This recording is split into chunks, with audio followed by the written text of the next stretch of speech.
Xo'p, salom azizlarim. Sizlar bilan uchrashganimdan xursandman. Bugun erta kundan o'chirim qilmoqchi bo'ldim. Hatto chislani bugun nechiligini ham ko'rib olmabman. Uzraman. Bugun Xudo xolasa 14-yanvar ekan. 14-yanvar uchun bugun o'chirim qilamiz. 14-yanvar uchun o'chirim.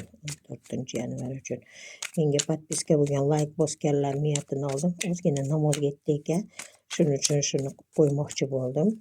Xudo xolasa 14-yanvar bizni nimalar kutyapti, nimalar bo'lyapti. Biz uchun chiroyli ochirim qilib berishini Allohdan so'raymiz. Bismillahirrohmanirrohim. 14-yanvarda bizni nimalar kutyapti, nimalar bo'lyapti, shularni ko'rib o'taylik. Xudo xohlasa. Xo'p, biz uchun qanaqadir yangiliklarni kelishi bo'lyapti. Ozgina bir achchiqlanishlar, diqqatchiliklar, hattoki qo'limizdagi pullarni ham kesib qo'yishlar, yo'llarimizni bekitishlar bo'lib qolyapti menimcha. Hamma duolarimiz, hamma narsamizni, biz uchun bo'layotgan narsalarimizni ozgina bir nima qilib qo'ygan turibdi hozir. Dushmanlarimiz borligi bu hali qilishda kesib turibdi bizni qilgan narsalarimizni deb aytyapti. Xo'p, barakalarimiz bor. Bizga qarab turmayapti. Ozgina bir teskarida turgani turibdi. Bizga qaramayapti deb aytyapti. Yo'l tanlolmayapmiz. Ko'proq biz yaxshi yo'lga yurishni o'rniga yomon tomonga jinday qarab, jinday intilib turganimizni aytyapti.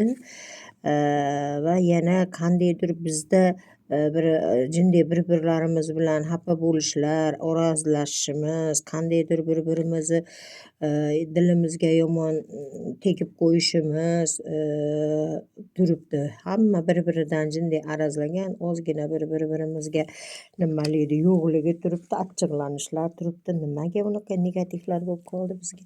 Xudo xohlasa yorug'likka chiqib ketayotganlarimiz ham bor ekan, xursandchilikka, yorug'likka bir nimalarga chiqib ketishimiz ham bor ekan.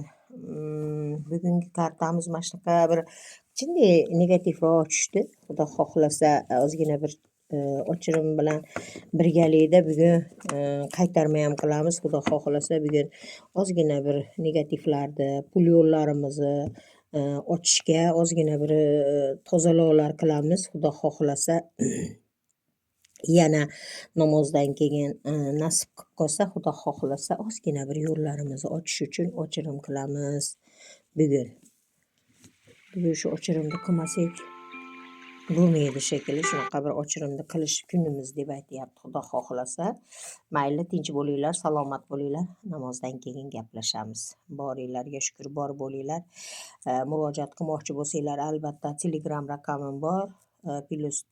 +7 929 221 1968 shu raqamga murojaat qilishinglarni so'rab qolaman. Adashtirmanglar, mashinalarga tushib qolmanglar. Xudo xohlasa bugun pul yo'llarimizni, ish yo'llarimiz uchun Xudo xohlasa bir chiroyli bir qaytarmalar qilamiz.